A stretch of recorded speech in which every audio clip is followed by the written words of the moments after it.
I actually feel like this is an instance, the two of you have tangled a couple times on this show, but if I listen to you, and you haven't spoken on this yet, but I've heard you talk before about it, neither one of you seems to think that Zoran Mamdani would be good for the country.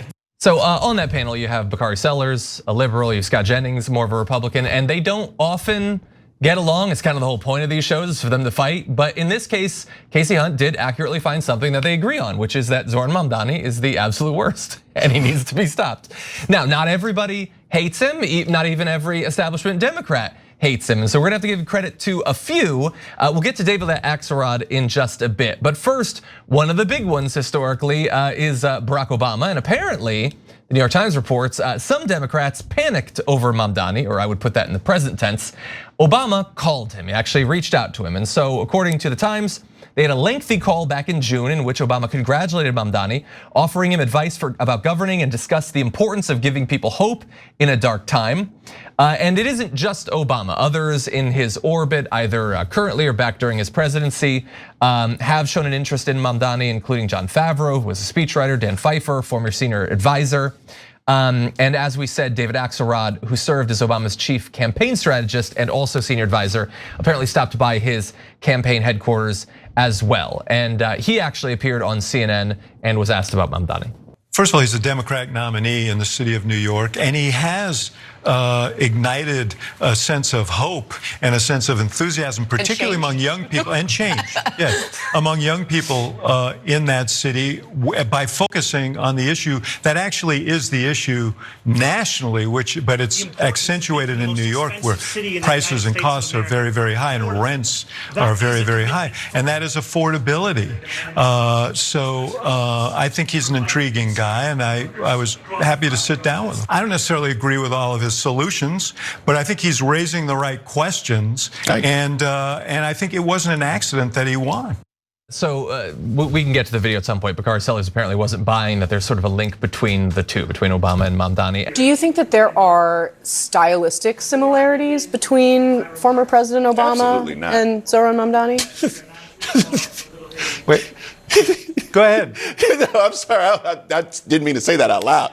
No, Barack Obama had a sense of depth, had a swag, had an ability to articulate and connect with people in a way that was pervasive, and you won't see it again. So the answer to that is no. That's first. Second, I do think that it's okay for Democrats to say that New York's not going to have a good mayor, whether or not it's Mamdani, whether or not it's Eric Adams, or whether or not it's Andrew Cuomo. Like, we took voters' intellect in New York for granted.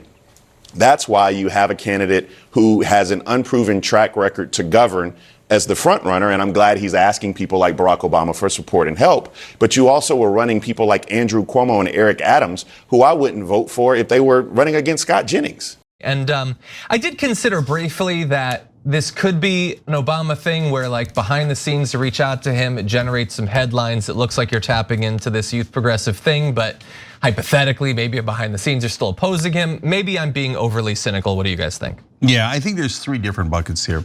So, but first, I'm curious what you guys think, because this is one of my favorite questions. It's in the live chat. Who hates Mamdani more? A, establishment Democrats, or B, MAGA? Okay, because it's a competition, it's a race, and I have my thoughts on that.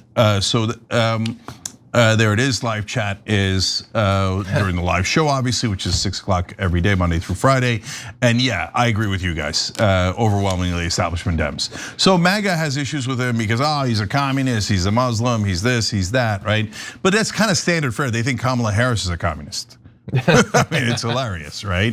They think Barack Obama's Muslim, whatever, right? But establishment Democrats like Bakari Sellers and Hakeem Jeffries are like you could see the rage when they talk about Mamdani. They despise this guy, okay? And so why? Because they represent the donors, and the donors don't like Mamdani. And there's two reasons why they don't like Mamdani. One is, let's keep it real, Israel, right? So AIPAC has sent the word out, you are not to back Mamdani. So that's why Hakeem Jeffries, as we'll show you in a little bit, is like, I'm not gonna endorse him, AIPAC, what should I do, right? Like, just anyway, they're hopeless. They're totally hopeless. Bakari Sellers basically works for AIPAC. That's a long story. So of course they're gonna, and what do we tell you guys on the Young Turks all the time, right? When it's social issues, now you guys, she says, right? It's not her fault, but the CNN anchor says, oh, you guys normally disagree. Yet they disagree over, oh, trans this and that, and culture war nonsense, and Sydney Sweeney, right? But when it comes to any economic issue or any issue that affects the donors, what a surprise, you guys completely agree, right? Of course they do, they're the uniparty. And by the way, when Tom Massey or Marjorie Taylor Greene opposes spending more money on Israel, all of a sudden the establishment Republicans agree with the Democrats. Oh yeah, that's outrageous, how dare you, right? So the uniparty is going to come from the establishment Democrats, most especially here. But there's a second bucket, right? That's the Obama bucket, they're by themselves. Then there's a third bucket, which is the voters. So the voters, look, I think that it's pretty clear. We've shown you the polling on it. So he's winning the young, he's winning overall, he's winning Jewish voters in New York, he's winning young Jewish voters in a landslide, right? Etc. So like all of this propaganda against him isn't moving the numbers. So the voters are largely cautiously on his side, cautious because it's changed, it's different. So they're not sure what to make of it yet. They honestly, most of his proposals, nobody's ever tried. So, but they're excited about the idea of change. So the voters are clear, the establishment is clear. The people who are not clear, you're right, John, I'm not clear on Obama either. I have massive skepticism and cynicism towards anything Obama does.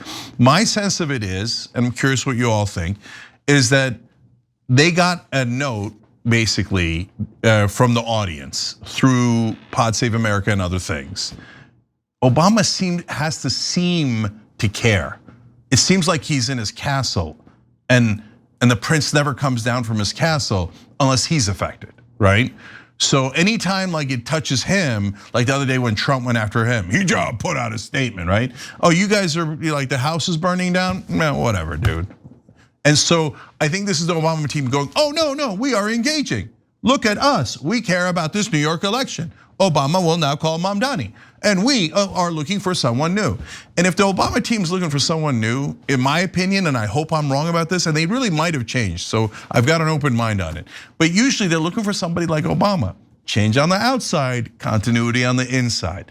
So maybe they're sensing something in Mamdani that we're not seeing right now, where they think, maybe we can work with this brother. Oh yeah, change. But remember, be cool. Now I hope they're wrong about that, and I hope I'm wrong about that analysis. And maybe they woke up after 20 straight years and realized, oh, maybe going all corporate is not the way to go. And if anybody's gonna wake up and be smart enough to realize that, it would be Obama, Axelrod, and the rest of them. So that jury's out. I'm not sure. What do you think, Jordan? Yeah, I think for me, I'm just gonna wait and see. Mamdani's already under a ton of scrutiny. It's going to be a brutal general election. You're seeing the attacks from people on the Democratic side with Bakari Sellers, as Cenk mentioned, super pro-Israel, goes back years with the Adelsons, goes back years with AIPAC, even propped up a $1 million PAC to elect pro-Israel Democrats. That's why he's pretending like he's upset or concerned about Mamdani. But when it comes to some of these Obama-era figures calling to congratulate him, personally, not gonna read any more into it than that. Like it is a big task, being the New York City mayor. That seems like an impossible job, and Mamdani will probably be subject to a lot of legitimate criticism if he is elected. So we'll wait and see. I think the best course for everybody on the progressive left is just to see when he's in office, how he governs, and criticize based on actual decisions, actual policy, his governance style versus who calls to congratulate him. I just think it feeds into the right and the establishment Democrats' attacks on him. Yeah, I'll just add one quick thing. I forgot to mention the second set of donors that hate Mamdani, and that's corporate goons who are like, oh my God, he's gonna raise my taxes by 2 or 3 points. This is an outrage, communism. So when the corporate guys join the Israeli supporting lobby, oh my God, that is a super powerful combo. So that's him taking on the full brunt of the establishment. Every time you ring the bell below, an angel gets his wings. Totally not true, but it does keep you updated on our live shows.